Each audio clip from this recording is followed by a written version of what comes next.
Hey friends, it's time again for Once More with Feelings. I'm Michelle. And I'm Beth, and we are an emotional journey podcast. We watch the movies, we talk about the movies, and we talk about how we feel, how we connect those things to the world around us. And this week, we are going to do, in honor of the recent revelation that they're finally doing a sequel after God knows how many years, we are doing Spaceballs, a Mel Brooks classic, 1987. Yeah, it's a space opera parody film. Yes. Co-written and produced and directed by Mel Brooks. It primarily parodies the original Star Wars trilogy, but also other popular franchises, such as Star Trek, Alien, The Wizard of Oz, 2001: A Space Odyssey, Planet of the Apes, and Transformers. The film stars Bill Pullman, John Candy, Rick Moranis, and Daphne Zuniga. Do that wrong every single time. With the supporting cast including Dick Van Patten, Rick Moranis, George Weiner, Yeah, I think so. Lorraine Yarnell. Yeah, you went further than I did because I don't think I've got that name on here on my list. Yeah, and the voice of Joan Rivers. Yes, also as Dot Matrix. Also, Dom DeLuise as Pizza the Hut.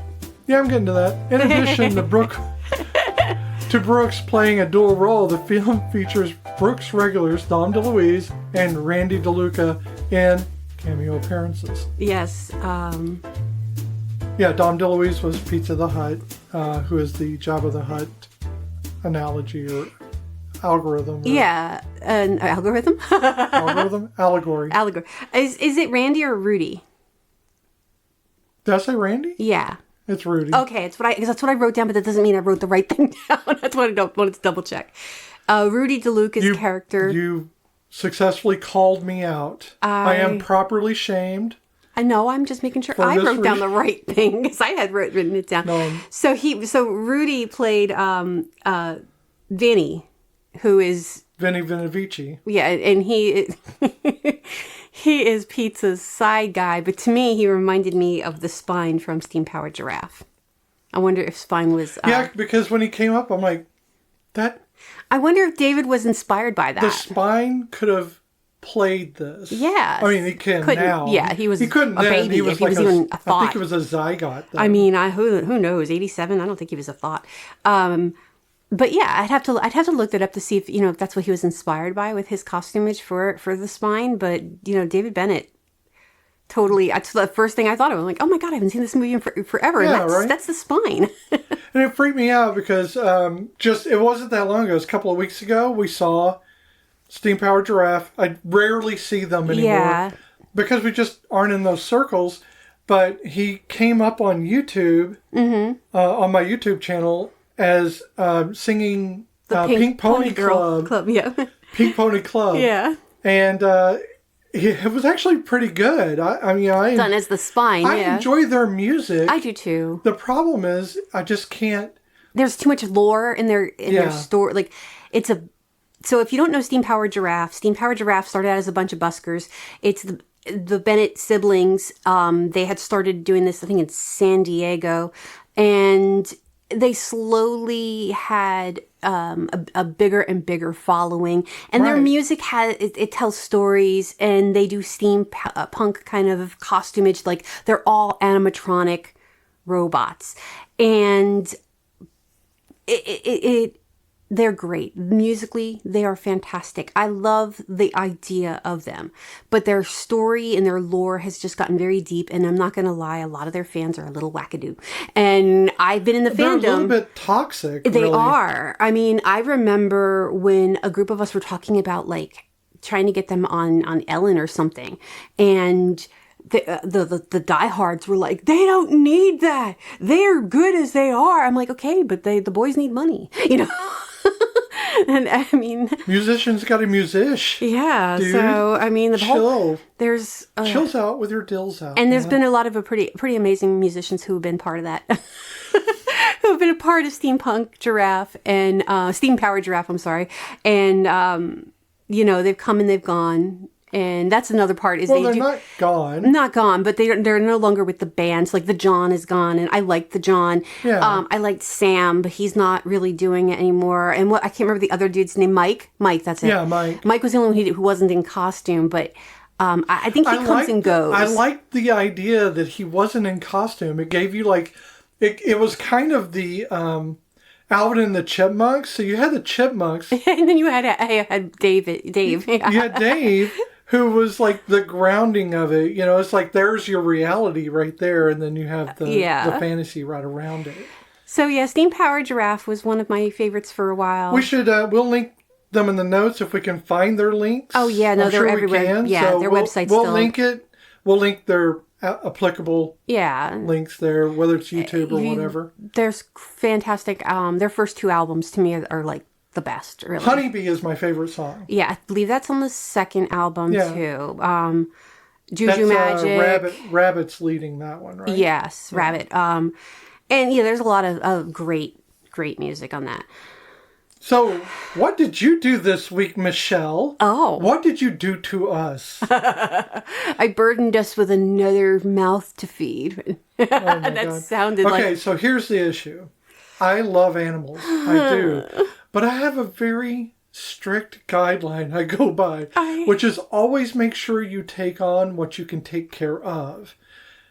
I firmly, it's one of the few things I'm very like strict with myself about, is to be a good steward to the animals that you have, to be a good caretaker, and to love them properly. You must only take on what you can deal with and what you can feed and you have the money for, and how you can care for them. Now, granted, things happen in life. And this is a thing that happened in life. It did. So go ahead and tell the audience, tell the people at home what you did to us. So we have 2 dogs and 2 cats and 12 chickens and 3 turkeys. And I was going... The turkeys were my idea, so... Yeah, we would have had up to 6, but we had some casualties because baby turkeys are very difficult to keep alive, apparently. Who knew? They're very fragile and they More just don't... so than chickens. Yeah, they don't have good health when they're little. Yes, I had no idea. So we have 3. Cried every time. And we were buying them in 2, so it wasn't like we were trying to have 6 turkeys. Right. So I was going up to the barn and doing my morning chicken/turkey run, and I hear meowing in the little field beside the barn. Which we'd heard meowing a couple days before and couldn't figure out what it was. I thought it was coming from the neighbor's yard, so I was like, well, that's their problem, not my problem. We have birds that sound like that we too, do. though. We do. So I hear this meowing sound. It's a high-pitched. It's very, very loud. And I go into the field, and there's a baby kitten. A little black baby kitten. And I scooped it up, and I tried to find its mom, because its mom was nearby. And I tried to give it back. But Mom did not take the baby, and I gave her almost a window of like 4 hours of me panicking back and forth of what to do. But when you found the kitten, what did you do? I picked it up and I brought it into... No, but what did you do? I called you. You called me and you said, I did a thing. I did a thing. Because I felt so bad, but I panicked and I picked the baby up. And we have boy cats, so immediately I just went stupid and assumed it was a boy cat. But our little booger hadn't pooped in 2 days, so I had to take it to the vet, and we named it Poe. I think you already spilled the beans. Yeah, I did spill the beans. It was going to be Edgar Allan Poe, because it's a little black cat. It's got a little white patch on its chest, and but Poe is more of an Edwina. Yeah, Edwina Poe. So we are still sticking with Edwina Poe. Louise Poe? Maybe, yes. Edgar Elena Poe. Edgar Alice Poe. Edwina Alice. Alice? Okay, we can do that. Okay. Little looking glass thing there. Yeah, there we go. So, she's beside me in this little box. She's asleep right now. She's only like maybe 3 weeks old, if she's even 3 weeks old. And we took her to the vet. They said she's healthy as can be, and she's cute as a button. Oh, well, I'll post pictures because she is... and I love her. I do. Now it's it's happening, you know. I mean, it was going to happen. The minute you picked her up, it was happening. I mean, we did say we wanted a black cat. I mean, we have a tuxedo cat, we have a long-haired gray cat, and now we've got a black cat with a tiny little white patch. She's a tabby, a black tabby. I think she is. Which is adorable. That's what the nurses were like. They were enamored by her little stripes at the vet. Yeah, she's cute as and she hissed. Oh my God! One nurse picked her up and she was like not having it, and all she did was hold her. But she doesn't usually hiss at us. But you and our daughter are taking care of her pretty much around the clock because our daughter comes home from work, where she's a road worker. She actually shovels the asphalt. No, this bougie bitch is a secretary for a car dealership, for an expensive car dealership. Okay, I really like the idea that she's out there shoveling asphalt. Honey, you know this child ain't out there shoveling asphalt. You know, she couldn't wear her nails. Anyway, she gets home and she trades off with you. Yep. Because I'm at work and then I get home and we're doing other things. But she takes over and she has been nursing. Yep. And the baby went to get her checked out. Yep. And she's doing well, right? She's doing fantastic. She got her first dose of dewormer, and because she is an outside kitten, but she's she's inside now. But she's isolated. She will never see outside again unless she's with us. I mean, she's isolated from the other animals. She is isolated from the other animals until she's older, and we're 100% sure she's not a carrier. But she still I still carry her around the house. Carry her. But she's a little shit, and I love her. I never had a girl cat that I enjoyed. Well, that's not true. I love Miss Bree, but Miss Bree was a bit standoffish. And we're breaking our code of cats named after cheese. Yes, because we had Brie and Cheddar, and we have Blue and Camembert. Right. And now we've broken that because I couldn't come up with a black cheese, and I couldn't think of... I really just like the idea of Poe. So I like Poe, okay too. with that. And I wanted her to have a black cat. And we love... witchy stuff, yeah. We love Edgar Allan Poe. Oh, yeah. I mean, I'm a freaking spooky girl, so, I like my stuff. But I didn't want to give her the typical black cat name. Yeah. Though Jinx was up there in my choices. I had Jinx, I had Puck, and I had Poe. And what else? I think I had Mage, too. Baby Cheese come barreling through the door. Are you talking about me? He's my good boy. He's our monster studio cat. Because the Tuxedo and Cammy, he doesn't come in here very often. Oh, he's not happy right now, though. No, he's not happy. Neither of the boys are happy. But they're going to have a baby sister eventually who they're going to love. Oh, and he got up on your lap. Yeah, he's back. And hopefully you will hear some purring. And you might hear some hissing because he's not happy about the baby. When he realizes that the baby's in the box next to me, he gets a bit... So, let's talk about the Mel Brooks of it all. Yes, because that is the big thing here. So, he had a birthday. He did. Fairly recently. He is 99 years old. Holy shit, I didn't realize he was 99. I knew he was up there, but I didn't know he was 99. Yeah, the man is 99 years old. So I wanted to do a little bit of background, just so the youngsters, and maybe even the oldsters who just don't know, can know a little bit about Mel Brooks. Mm-hmm. Works for me. So he was born Melvin James Kaminsky on June 28th, 1926. Wow. In Brooklyn, New York. Now, I know you would never know he was born in Brooklyn, New York, because... that accent, I never would have placed that. Connecticut. I never would have placed that as Brooklyn. He was raised in a Jewish household. His father died when Mel was just 2. Oh, I didn't know that. It's a loss that deeply shaped his worldview and comedic sensibility. I'm reading this because I wrote all this out, and I was taking from a lot of sources. Mm-hmm. And I did verify them as much as I could, but they all say pretty much the same thing. Yeah. He was small, often a sickly child.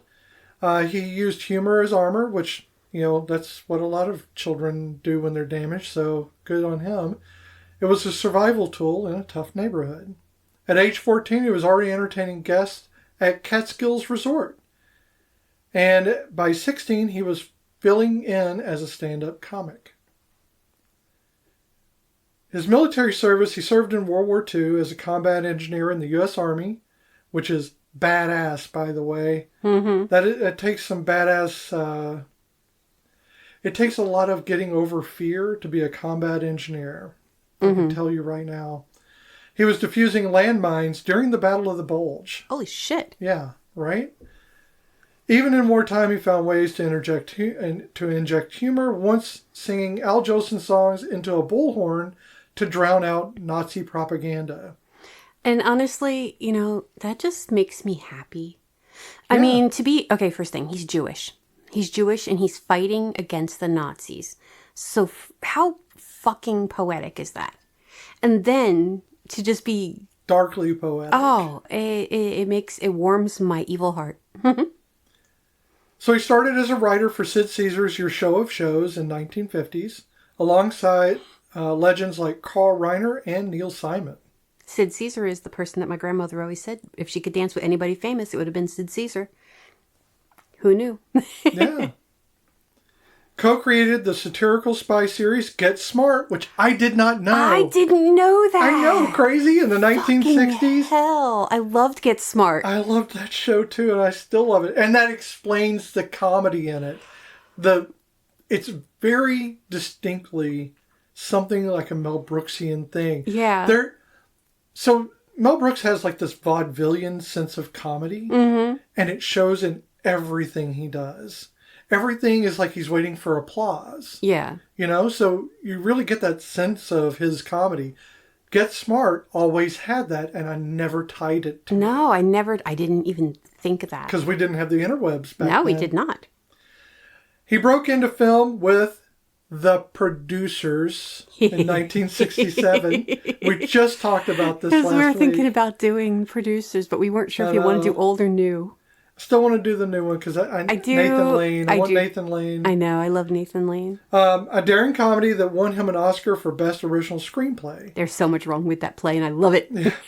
Followed by the iconic films like Blazing Saddles, one of my favorite Mel Brooks. And I've never seen it all the way through. I've seen parts of it, but I've never seen the whole thing. It is one of my favorite because it really just... It's Gene Wilder. Oh, no, Gene Wilder makes that movie because he's so unapologetically jaded about what he's doing, but in the best way possible. Mm-hmm. And he just makes everyone laugh. Inadvertently makes, even, during the serious parts, makes them laugh. It's pretty good. Young Frankenstein, 1974 as well. Spaceballs, of course. And Robin Hood, Men in Tights. We are men. He is known for pushing boundaries with satire, parody, and absurdity, often using his comedy to confront prejudice and historical trauma. And we mentioned this many times during this film about there's that racism there, and it's him pointing out the racism with this big Sharpie. He's just Xing it for you so you can see it. Yeah, this is it. And he doesn't make any bones about it. It's unapologetic humor. Yes, it is offensive if you are looking at it from the wrong angle. If you're not looking at it from a Mel Brooks angle. If you're looking at it from an outside source, not understanding where he came from, who he is, and you're just seeing this comedy and you're seeing the racist jokes, you're going, oh my God! But you're not understanding that this is a man who has seen a lot of shit and he is pointing out the shit. Yeah, he's seen the unimaginable, so yeah. He believed comedy would be a weapon against tyranny. He still believes that, by the way. Definitely. I'm saying past tense, but this is something he said in the past. Yes. If you can reduce Hitler to a joke, you rob him of his power. I think we have a proper analog to that here now. Oh, yes.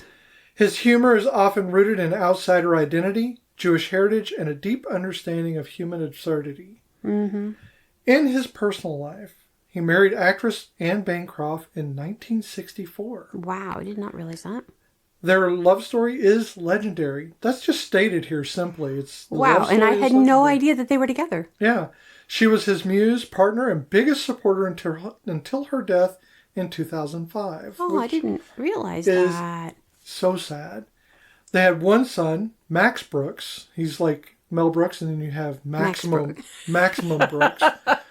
Author of World War Z. I did not realize he wrote World War Z. Holy shit.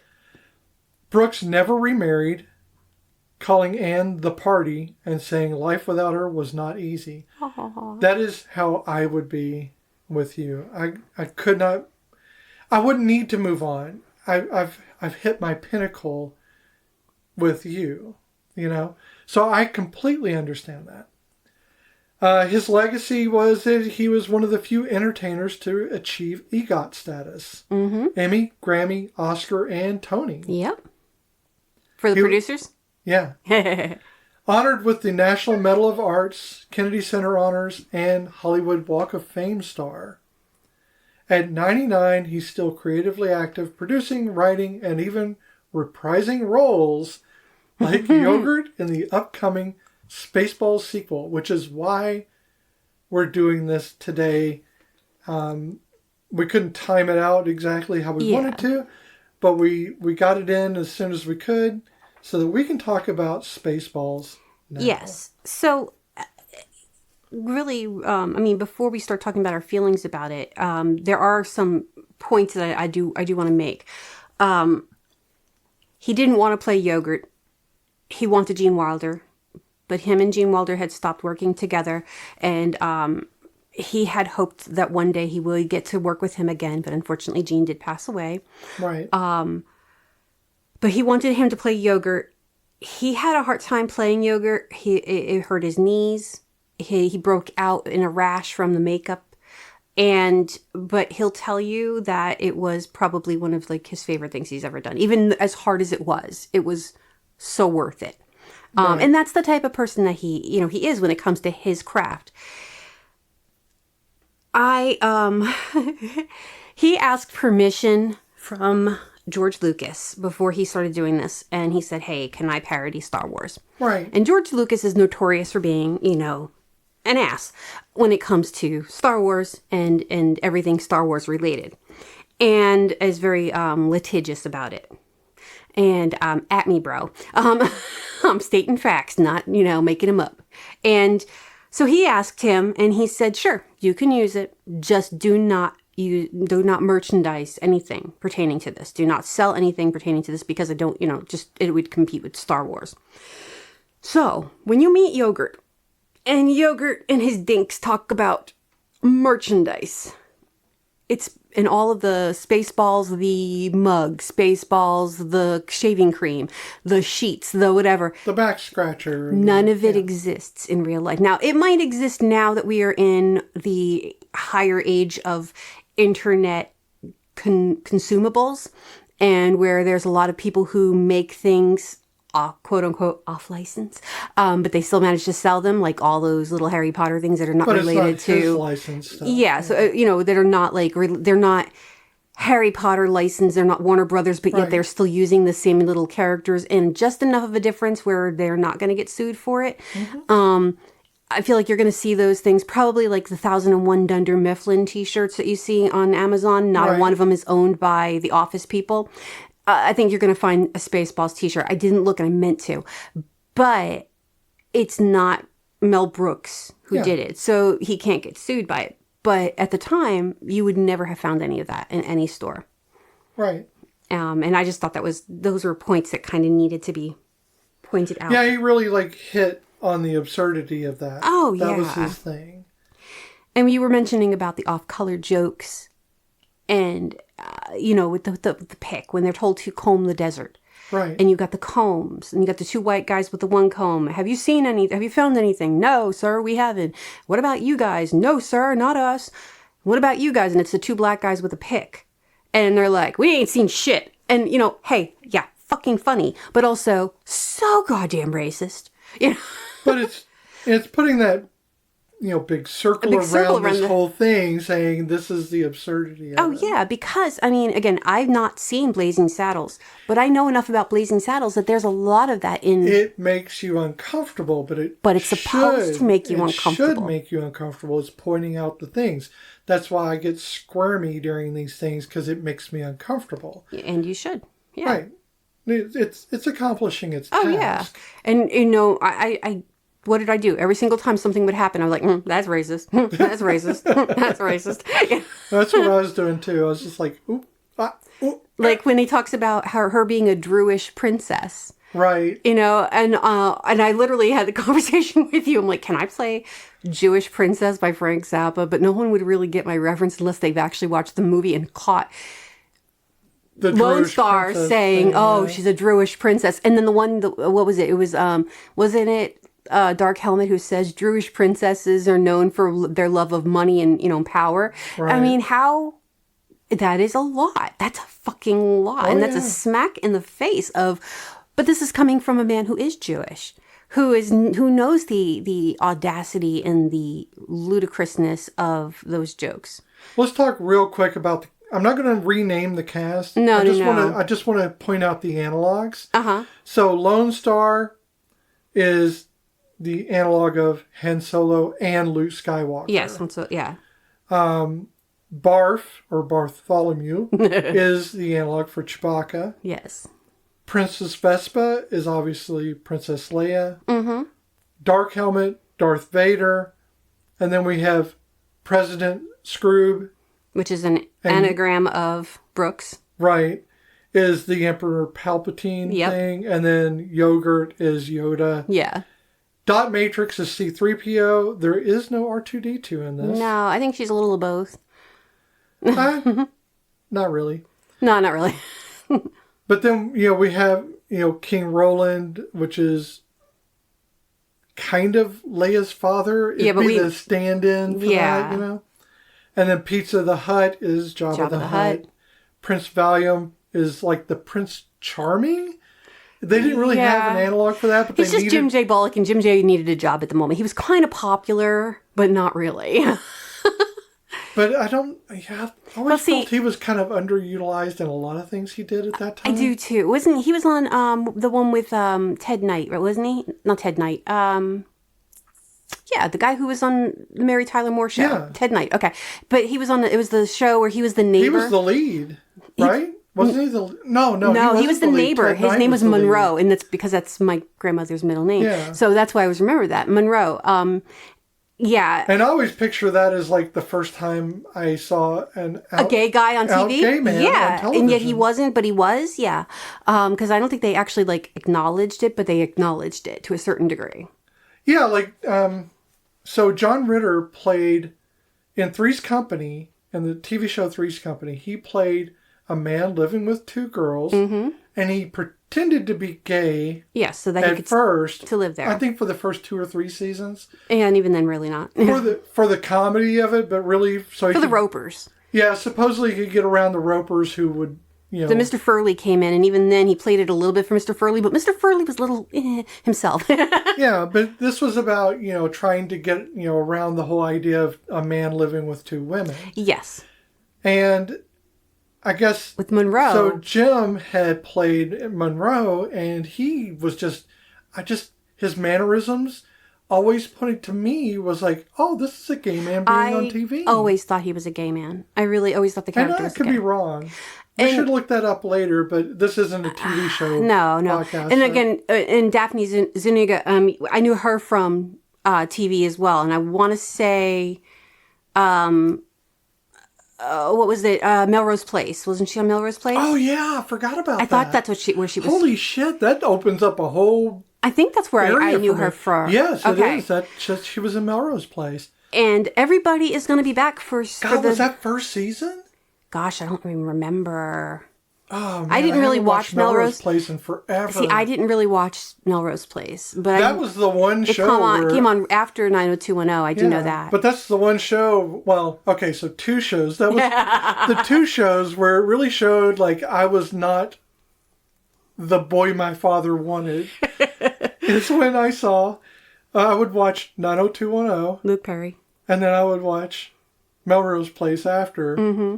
And I would talk about it. And my dad's like, you're watching those shows? I'm like, yeah. I'm no judge because, I was 12 years old watching Moonlighting and fawning over David Addison, Bruce Willis, you know, and that was my thing. And I was 12. I was 12. He's saying. But I was 12. What the hell's wrong with me? I'm fawning over men who are 15, 20, 30 years older than me. Yeah, but he was funny. He was funny. That's the whole point of it. And at 12, I knew what I liked. Guess what? You loved Hawkeye for that, too. I did love Hawkeye. I think Hawkeye was one of my favorite was one of my first loves. Actually, you know who? Talking about Hawkeye from MASH, not from MCU. Yes, no, from MASH. Actually, I want to admit my first fandom crush, and this should have just totally explained who I am as a human being. Egon. Well, yeah. Egon was my first crush. I get that. Nerdy dork boy. And yeah, I always loved Egon. But, so how did you feel the first time you saw this movie? I can't believe you're asking me that on this podcast. I know. How dare I? This is the emotionally unavailable podcast. This is not Once More with Feelings. That didn't help at all. So, I saw Spaceballs in theaters. Me too. I actually saw this one in the theater. Yeah, saw it in theaters when it came out because it was in, like a small town. And I had access to a car because I had, I was working. I was a, sophomore, junior. Mm-hmm. I was a junior in high school. And I had a lot of money. I had a lot of money as a kid because I worked my ass off after school. I worked for 12 hours in a factory. I had no real bills to speak of because rent was super cheap. Mm-hmm. I think I was paying all of $200 for rent. And my roommate, my best friend at the time, was paying half of that because he lived there too. So I was making boatloads of cash for a kid in 1987. And so I was flush. Yeah. And so I was doing all the things, but I went to go see Spaceballs. And it was the funniest thing I had ever seen. Mm-hmm. It's hard to dredge up emotional things for this because it is camp and there's nothing cringe about it. I don't feel cringe at any moment in this movie. Yeah. And I didn't feel it back then either. I feel uncomfortable about the points of racism, the different things of anti-Semitism, that are being pointed out glaringly so that you can see it. What it did do, though, is it informed me because I wasn't, even though I knew the history of the Nazi regime and I knew about the death camps and everything else, not to be a downer here, but pointing out those things in the comedy almost made it more real. Yeah. So I remember thinking, even as a kid, that the Druish princess thing, while it's a funny thing to say, was uncomfortable in a way that made me think about what they've been through. Yes. What the Jewish people went through during that time. And it's kind of like that whole thing of she gets kidnapped, right? Mm-hmm. So she gets taken away from her home. And for me, that was like the analog for like fleeing from their country, being disinherited from their country because they were marked no longer citizens, that kind of thing. And it did kind of have that, that whole thing. It kind of went in line, and I was like, oh, that makes sense. I see what he's doing. But it was more cerebral at the time. Yeah. And I think now I feel it more because we're in those times. Yeah. This is one of those things that's going to keep being a real thing. And I had known his stuff from Blazing Saddles. Yes. And, of course, I love History of the World, Part 1 and Part 2. But I loved Blazing Saddles. Yes. That was my favorite movie. And one of the things I love in this, and I only ever caught it this time, I did not catch it any other time, is they mention Mongo twice in this film. Yes. Mongo is a character in Blazing Saddles. And Mongo Only Pawn in Game of Life is one of the... It's a line that's stuck in my memory forever. And one time when Big Helmet is playing... Dark Helmet. Dark helmet. Big helmet. Big helmet. Dark helmet with his big helmet is playing with his toys. Mm-hmm. He does do the Mongo only pawning game of life. I didn't catch that. It's in the extended one that was cut down. Oh, okay. But he does do it in that. And then later on in the news reel, where it's showing the newscaster and stuff. Yeah. And he tells them, with the weather. Says, Mongo, weather. Going to Mongo. I was like, that's, I've never noticed that, the news thing at all in this. And I was like, that's crazy. I've never caught that once. No, I didn't either. So I wasn't. I didn't actually tell you my feelings on it, but that's well. fine. No, go ahead, tell your feelings. No, I thought you did. Sorry, you did. No, you did a lot of things. I talked about a lot of things because I just want to mention I did not dredge up a lot of feelings for this when I first saw it. Yeah. Because it was a comedy and because everything in it was a parody of something. Yes. And I didn't fully understand the context of it. It was more cerebral. That is what I got out of it. Yeah. It was humorous. I thought it was funny as hell because obviously this is geared more towards the younger audience at the time. Yes. I think yes and no because I didn't catch a lot of the shit when I was younger. And even like watching it. Not children. No. Younger, like the 30, 20 or 30 year olds. Yeah. I'm sorry, I had to put her on my arm. That's fine. She was getting cold, and now she's making little noises with adorable little ears sticking out. Yeah, she's making little noises. So if you hear her, that's she's making little snapping noises, but she's not hungry yet. I don't think. When I saw it, I was in 8th grade. So yeah, 87. I was in 8th grade because I didn't go into my freshman year until 88, and I remember going to see it in the theater. I don't remember who I was with. I might have been with friends. I might have been with my parents. I don't remember, honestly. I just know I saw it in the theater. It's about all I remember. And because I remember the scene with the big ship in the beginning, and I was like, what the fuck, it won't end. I didn't get the joke at first. I was like, oh my God, it's going. Because again, I was really not the same person I am now. And I didn't understand nuance the way I understand what they were doing, the jokes and stuff. And so the ship's going and the ship is going and the ship is going and the ship is going. And oh my God, why is the ship still going through the scene? Why is it still happening? I don't understand. So I just remember that. And it was happening, on this giant screen in front of me. Looking back at some of the jokes, I definitely did not get, but also were not really meant for 13-year-olds. Right. Yeah, so I don't think my parents understood that, though they should have because Mel Brooks. They should have known that it was, being a Mel Brooks movie. Well, this is 1987 is the post Crown Royal era. Mm-hmm. So it was an odd time for everyone.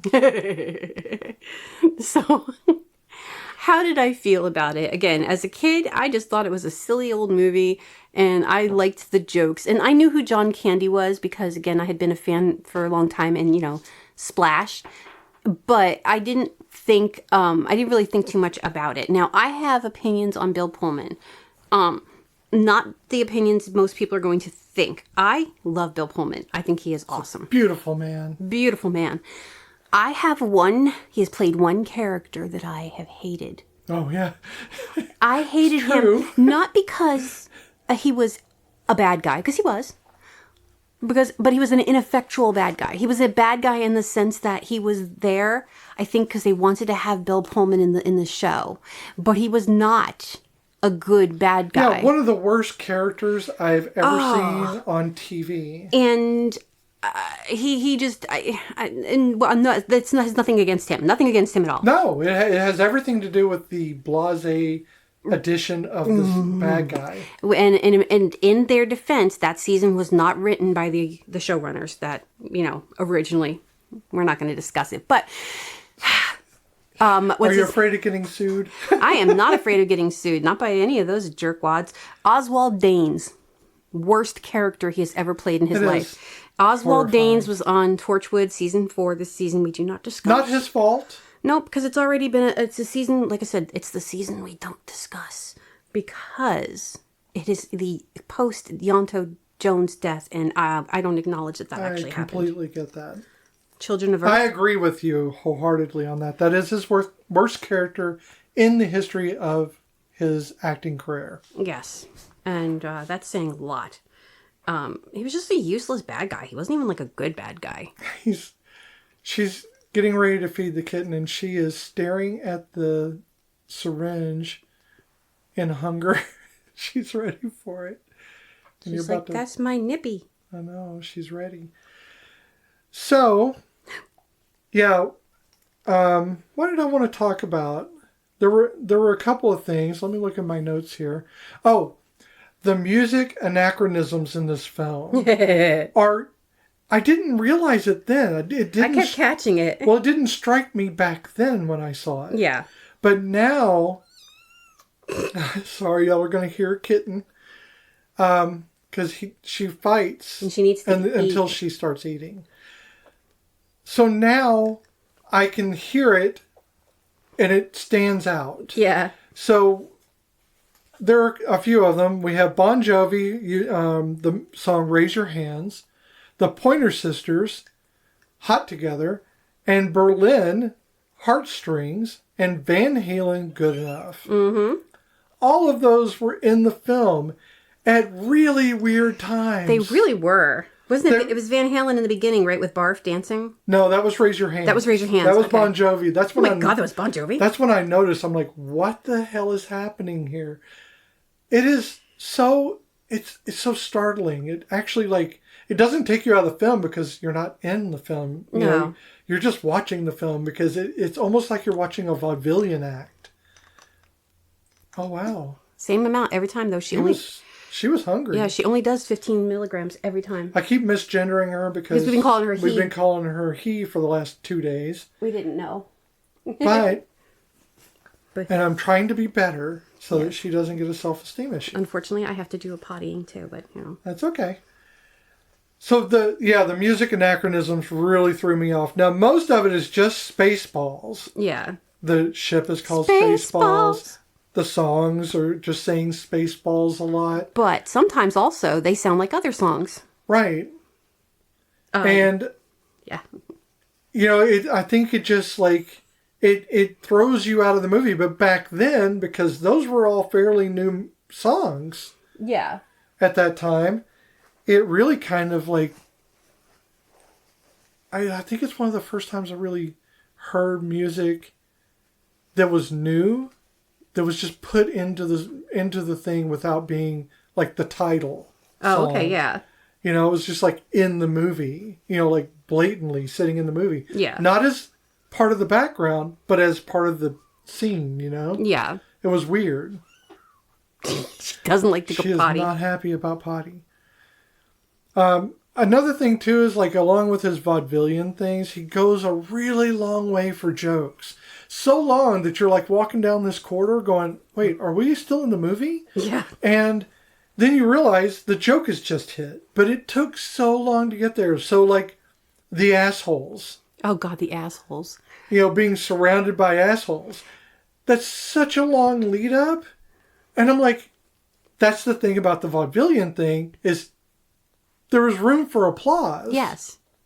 So if you don't know, he says, shoot her across, just warning shots across the nose of the ship. And it's Princess Vespa's little Mercedes ship. And the guy does. And then he goes, I said across her nose, not up it. And then he's like, sorry, sir, I'm doing my best. And the guy's got crossed eyes. And he goes, who put this asshole on whatever the position was? And so this commander, he turns around, he also has crossed eyes, and he goes, I did, sir. And he goes, what's with this asshole? And he's like, well, it's, he's my cousin. He's, and he's an asshole. It's an asshole or something like that. And he's like, am I surrounded by assholes? And then everybody raises their hand. No. He's like, is everybody here an asshole? And everybody raises their hand. He goes, I'm surrounded by assholes. So yes, it was a long way to get there. But if you don't know that, you're going to be, not. Yeah, but a lot of the jokes are like that in this film. Oh, yeah. Unlike a lot of the comedies he's done before, this one like really goes a long way to get to the joke. And again, it's like a vaudevillian act. You know, he's like they're doing the act, and then you wait for the applause. And I thought that was, for me, it was weird timing, but it also worked for this movie because it kind of was satirizing that. Wow, she was hungry. Girl. She just drank the entire syringe of milk. Yeah, she doesn't normally drink the full syringe. So yeah, and then we had Michael Winslow. Yes. In the movie, I forgot about him. Yeah, he's the radar control guy. Right, and if you don't know him, he was in Police Academy. He makes sound effects, very, very believable sound effects right. with his mouth. Yeah, he does sound effects, and he shows up several times. He's also homaged in Psych. Yep. During the shootout scenes in the supermarket, where they keep trying to make sound effects with their mouths to sound like guns and it's stuff. Not working. Right. Yeah. But he was in it, and that was good to see. I forgot about him being in it. Phil Hartman was the voice of one of the Dinks, but he's not credited, which freaks me out a little, but yeah. There's so many... John Hurt was in this. John Hurt played himself, quote unquote, 'cause he wasn't, but basically he was playing Bishop. If you know Bishop from Aliens, you know what happens to poor Bishop, and well, it happened again, because when the chest burster comes out of his chest, he goes, "Oh no, not again." And then it proceeds to sing, "Hello, my baby, hello, my darling, hello, my ragtime gal," much like Michigan J. Frog. So we're talking about a lot of pieces to this, but you have to really get a grasp of it. And it has one of my favorite actors who other than Ghostbusters, we have not really delved into in a movie. We have to do My Blue Heaven at some point.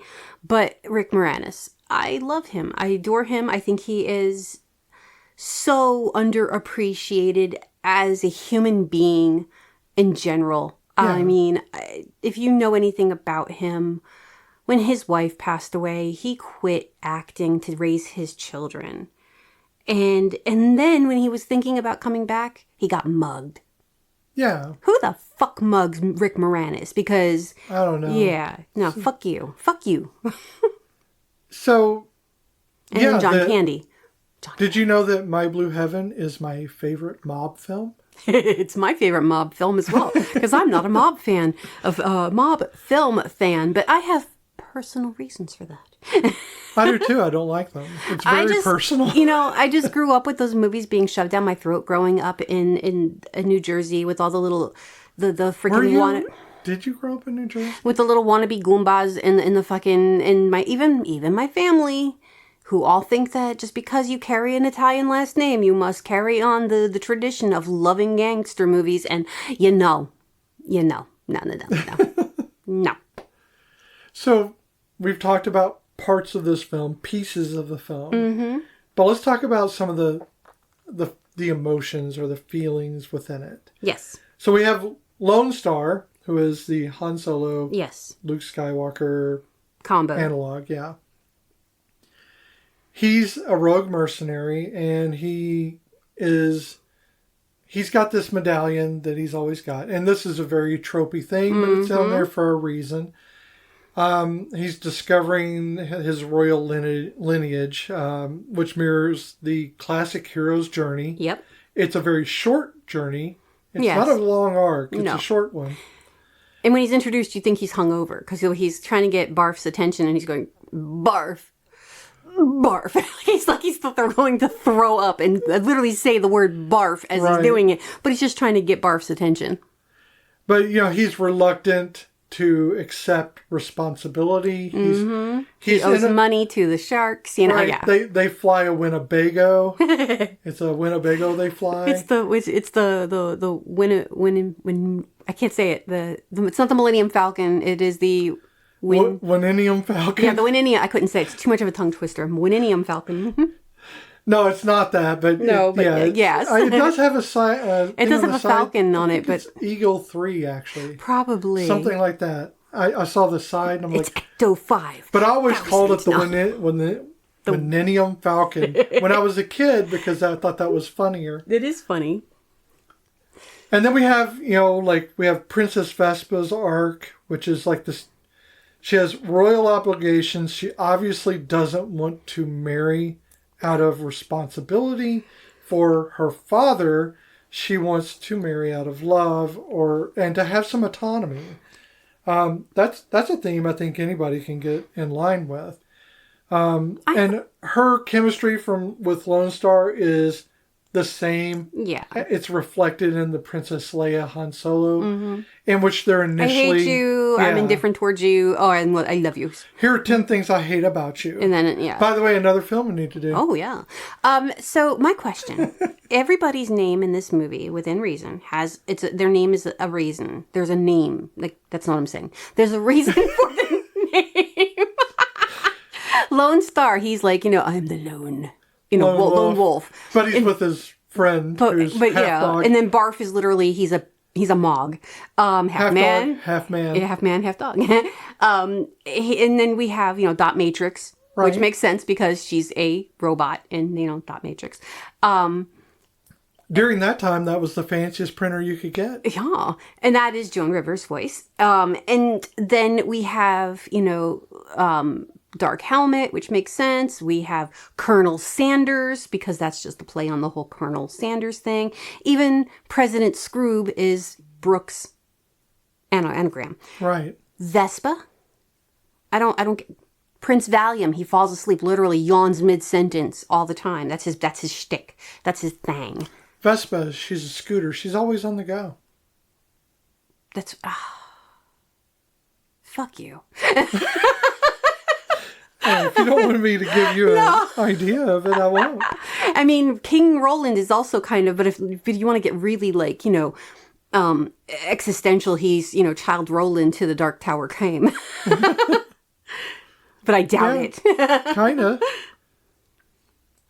So we have Barf and Lone Star. They're obviously the duo that kind of like Chewbacca and Han Solo, except in this case they're more like, I don't know, they went to college together.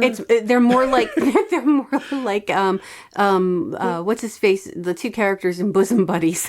Well, they're like frat brothers. Yeah, you know? I think that Barf kind of thinks that they're frat brothers more so than... Right, yeah. Right. But they have like a goofy but sincere relationship in this film. That's the best I can come up with. It's goofy but sincere. And, they banter and everything. And I say there's not mutual support. There's Barf supporting Lone Star. Mm-hmm. Because that is how it... Okay. Now we got all the cats in here. I know Baby Cheese is upset because you've got Kitten in your hands. I know. And he's wanting love, so he's over here bothering me. I know. He's going to meow at me. He's like, I will ruin your podcast. With my meows. I do not care. We don't get paid. Well, I'll lay the baby down in a minute. I want to make sure she was warm enough. You're fine.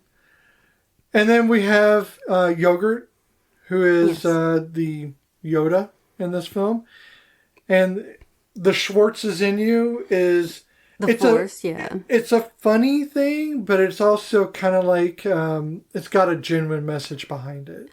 He says it very empathetically. Yes. He's saying it to Lone Star in the way that, even though it is a joke, he's also saying... This is your inner strength is already there. Yeah, because he tells him later on that, he got the ring in a box of Cracker Jacks, so it wasn't I mean, it's a wink at Star Wars, obviously. It's a lot of winks. It's a lot of blinking at Star Wars. And it's hard for us to do. There's no deep dive we can pull on these characters like we can for most of our movies that we do. I mean, you can sit there and go into the whole, Lone Star being... he doesn't know he's a prince, but he's, a rogue, da-da-da-da-da. And you can say, that Vespa is a spoiled princess who grows up in this movie, during this time of this movie, seeing that her people are in danger of losing their heir and how she's fighting to keep them alive. And then she meets this man and he helps her and da-da-da-da. And there's a growth on her. But it's a comedy, and it's a shallow comedy in that sense when it comes to their characters. Again, it's not about the characters. It's about the mess. It's about the whole parody of itself, I think.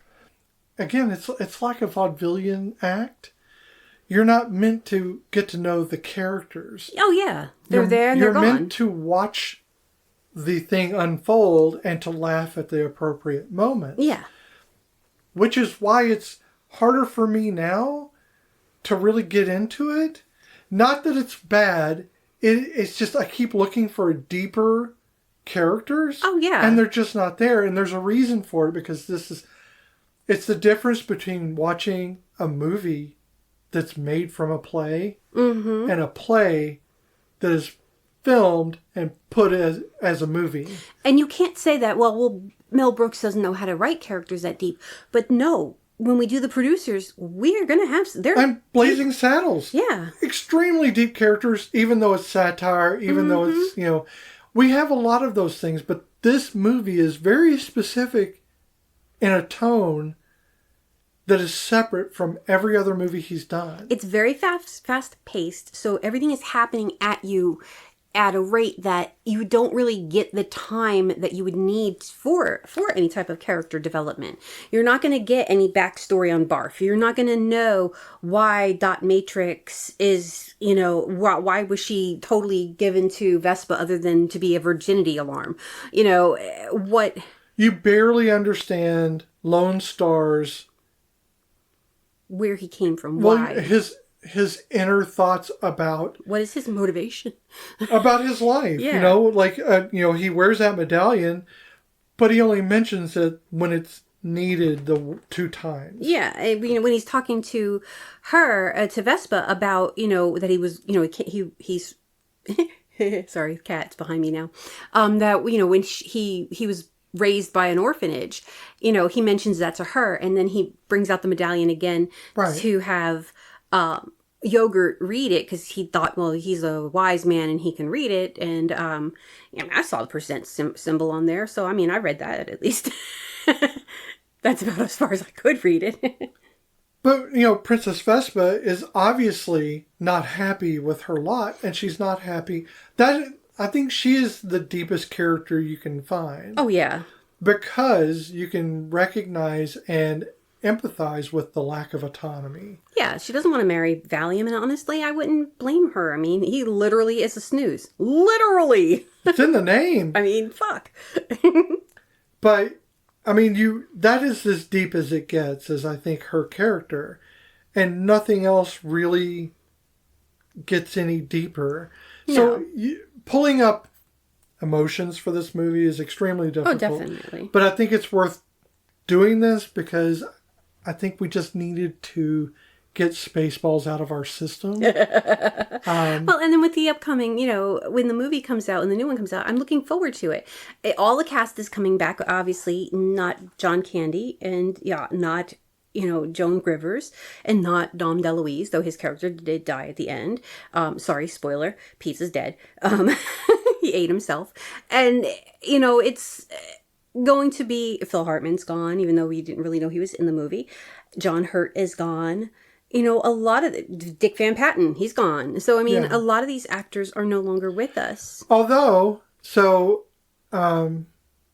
Daphne actually reprised her role in the animated series. And so did Joan Rivers.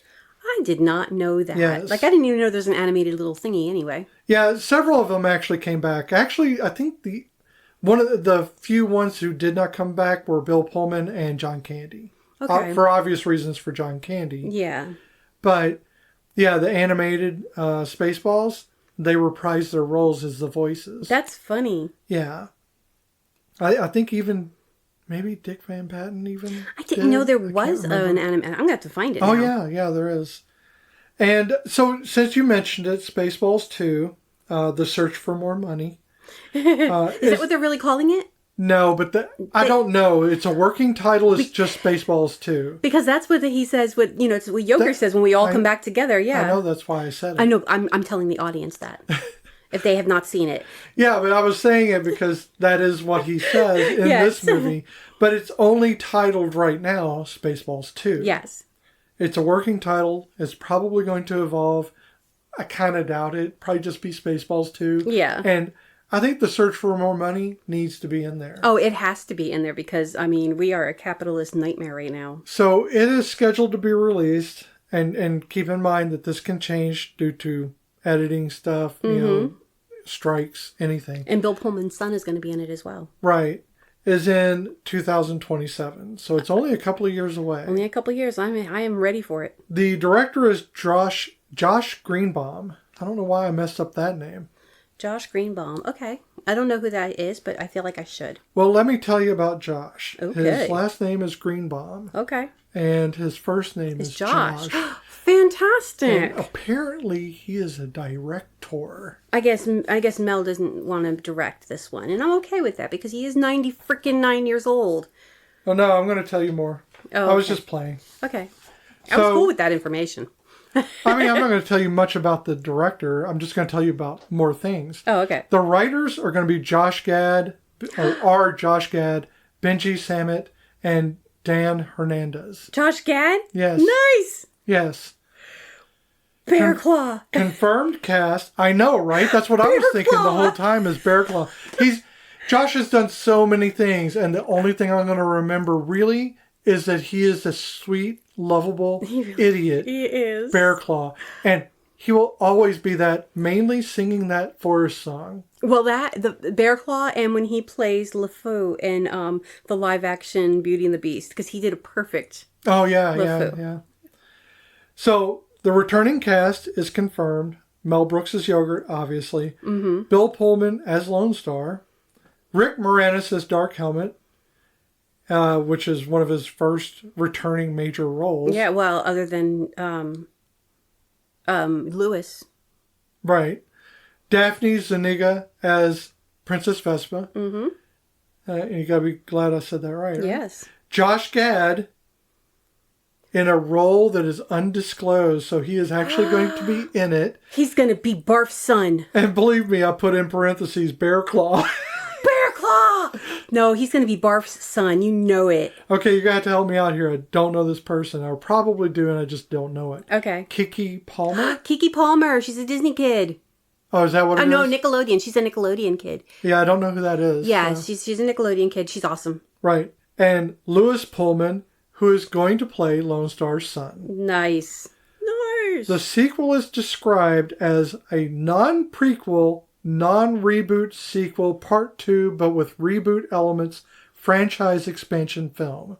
Nice. I love it. I fucking love it. Peak Spaceballs. And it is totally Mel Brooks. Yeah, in every way. And I loved his little trailer for it. It was just, I was like, no, this isn't really happening. No, yes! Exactly. Because I love him. He's such a sweet little old man. I mean, he probably is a crotchety old man, but I don't have to live with him. Actually, I don't think he's crotchety. I think he's... All old men are crotchety old men to a certain degree. I don't think he is. I think... To a certain degree. No offense, but I've worked with a lot of you. I think Mel Brooks is... I think he's tired. Oh, definitely. And I think he wants to get things done. Because he's trying to get some stuff done. Yeah. Because I mean, once you're 99, man, your time is so limited. Think about how, oh God, he must live every day right now in such disbelief and anger. Oh, yeah, no, definitely. Of what the fuck did I fight for? Yeah, why... all that I went through, and now we're here again. What the fuck? To have to see this twice in your lifetime? Yeah. That, I can't imagine. It just came back around, the ulcers that he must live with. So, with that, let's talk about the Castellini test. Well. Okay, but... odder things have happened. I know. It's going to be... It's otters, but odder It's going to be us squinting our eyes, but we will pull it. Sure. We will pull it through. There have to be at least 2 named women characters with at least 5 lines of dialogue each. Okay, I can't remember the name of the woman who shows up on the wall screens all the time, but she is a named character. I just can't think of her name at the moment. Oh, yeah. She has more than 5 lines of dialogue, but I can't think of her name at the moment. That's true. My fault for not looking at... I didn't recognize the actress, so I didn't write down her name. My bad. But so did Princess Vespa. Princess Vespa. So did Dot Matrix. Right. So they all have 5 lines of dialogue. That is plenty. Hell, even the waitress in the... Sure. Yeah, but she didn't have a name. In the cantina. Yeah, the little Analog, diner. The diner which is a thingy. diner. Yeah. I kind of like that they did that because it's like a truck stop out in the Yeah, middle well, I mean, of he's driving to nowhere. Winnebago. It should be a truck stop. Those characters must have a conversation not necessarily with the other woman, either not about their partner or with their partner, future or current, and not about their relationship. So the only time a relationship is mentioned is the fact that Princess Vespa ran away from her marriage because she didn't want to get married. But it wasn't really like a relationship conversation. Sure. It was, I didn't want this responsibility. That's not I didn't want to live my life to somebody else's whim. But everything else, no. They talked about saving her planet, saving her, saving this, that, and the other thing, you know? Well, actually, Dot Matrix is the one who did the most speaking to everyone. Oh, shit, yeah. Because she made commentary. Oh, yeah. And it wasn't about relationships. No, she just had her Joan Rivers about her. And Vespa and Dot both talked quite a bit and not about relationships. Oh, it was yeah. a lot about even virginal arms and... Because even when she runs away and Dot is talking to her in the little ship and she pulls off the headphones, you think it's just the Princess Leia earmuff thingies, but they're literally just headphones. And she's, you know, they're not talking about the relationship. She's talking about escaping and running away from a marriage, but not the relationship of the marriage, just the arranged marriage of it. All right, and here's the final one. At least one of the women has to be integral to the plot, meaning that if she were written out of the film, it could not reach the same ending. Well, I think if Vespa was written out of the film, there would be no point right. to a lot of what's happening because they try to capture her to get the code, to get the air from the airlock. So, yeah. So... Oh my God, it passes Castellini. Who knew Spaceballs was a pseudo-feminist movie? I think it's feminist in a lot of ways. Oh, no, it really is, actually. Not just for... because she has a voice that's just as strong as his. She has an opinion just as strong as his. There's no... Even though she's initially trapped within this marriage, she actually does get out of it. Mm-hmm. And even though her father's forcing her or telling her she has to... Yeah. She actually does not have to. He wasn't going to put her in chains. No. But she was doing it out of a feeling of obligation, but she absolutely had the autonomy to leave if she wanted. Totally. She did it already. Oh, yeah. So... And when she came back, and she only agreed to marry Valium the second time around because she was pissed at Lone Star thinking he took the big dollars and ran. Right. And that all he was in it for was for the money. And then when she realized that he was not, then she was like, well, I don't know if I can do this now. Exactly. So, let me ask you now. Mm-hmm. How do you feel now about Mel Brooks? Oh, well, about Mel Brooks? I've always adored Mel Brooks. He's the grandpa I never had. No.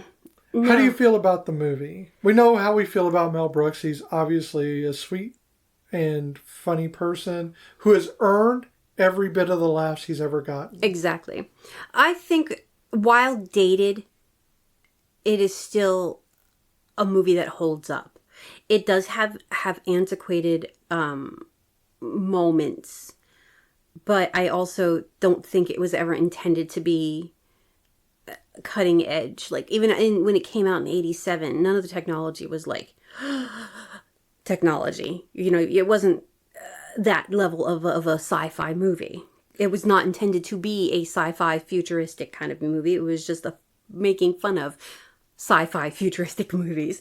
So I don't, like I said, while it's dated in the sense that she just fell over. Yeah, she's nuzzling and she's falling asleep. She's a weirdo.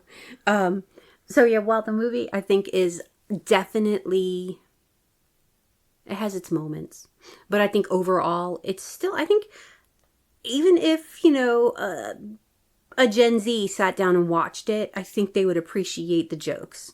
I think they would laugh at it. I think they would find it funny. I think they should give it the shot that it deserves.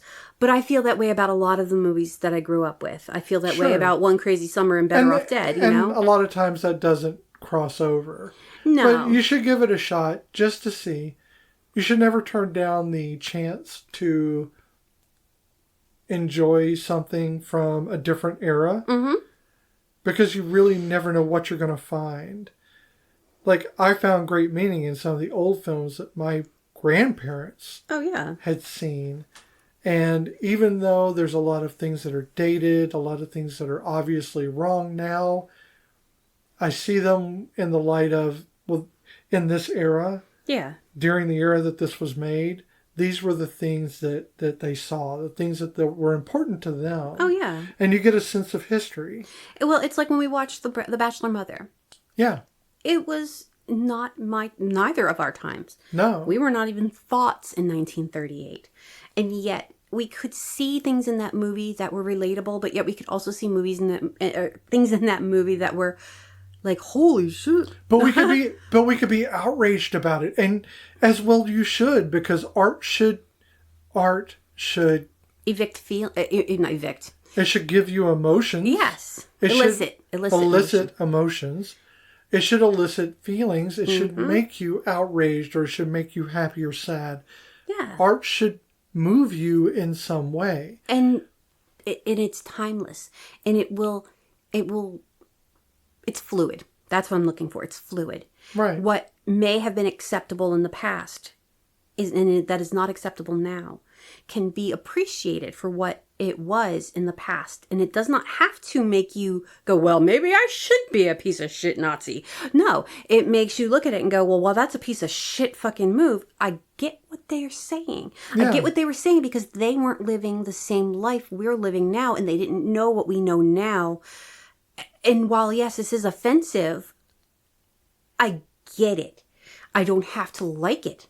Yeah. But I get it. Right. And that's the key, is you don't have to like it.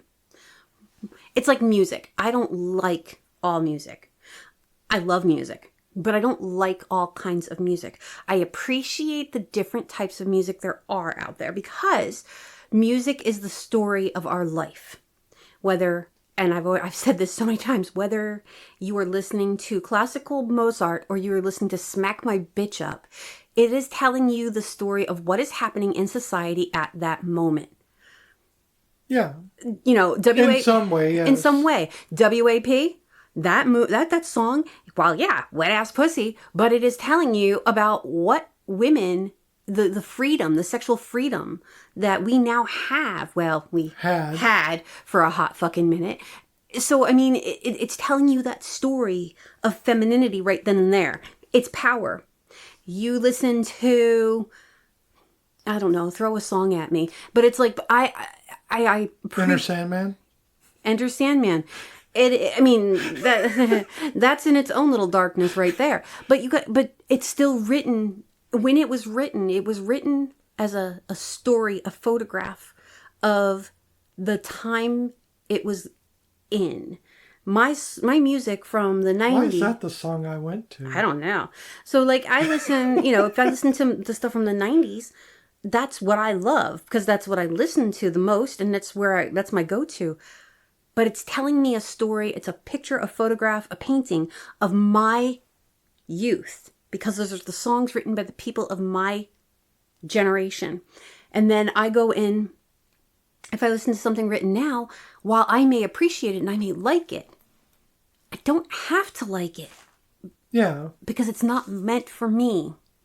It's meant for the people of that age. So yes, it's just, I'm sorry, I can go off. I can go off on a whole, You just did. Yeah, and I can make it worse. Oh, come on, cats. He's trying to get in there. No, you can't go into the baby's basket. Okay. So on that note, if you want to watch this movie, you can find it on HBO Max, YouTube, Hulu, Sling TV, Amazon Prime, Fandango, Apple TV, and Google Play. Some of them as a subscription and some of them rented from $2.99 to $5.99. Okay. Well, this has been Once More with Feelings with Beth and Michelle. You can find us wherever you listen to podcasts. Be sure to follow us on Instagram and Blue Sky at OMWFPod. Visit our page at oncemorewithfeelings.podbean.com. Or send us an email at omwfpod@gmail.com. Take a moment to subscribe and rate us on iTunes or YouTube or wherever you listen to our podcasts. So next time we meet, here's some of your clues. The person that this movie is about, because we're going to do a based on a true story film. So the person that this movie is about said that they believe that it was about 99% accurate to the true story. And this same person also received $100,000 to sell their story, while the main actor in this movie got $20 million. Okay. So, fucked up that be? It's what it is. I'm not sure I know what the next movie is. I do this every time, though, because we talk about a lot of movies. Yes. During the week, we'll go through like the list, and I even had a friend of mine request a movie. Yes. And we're going to do it for her. After this next one. Right, because we love her. And it is an excellent movie, and one we alluded to in different parts about a character in this movie. Yes, but not next week. Right, not next week. Next week is our based on a true story movie. Right. Because we wanted to do something a little different. If you have any movies that you would like to request, please drop us an email. We would love to get some ideas, because we have a whole list, but we're going by what we like. I'm going to guess that the next movie, based on what you said, is Alien. Yes, because that is such a realistic, real movie. I mean, John Hurt getting yeah. I think I said words there. Okay, guys. Mungo only pawn in Game of Life. May the Schwartz be with you. Careful, you idiot! I said across her nose, not up it! Sorry, sir. Doing my best. Who made that man a gunner? I did, sir. He's my cousin. Who is he? He's an asshole, sir. I know that. What's his name? That is his name, sir. Asshole. Major asshole. And his cousin? He's an asshole, too, sir. Gunner's mate, first class, Philip Asshole. How many assholes we got on this ship, anyhow? Yo! I knew it. I'm surrounded by assholes.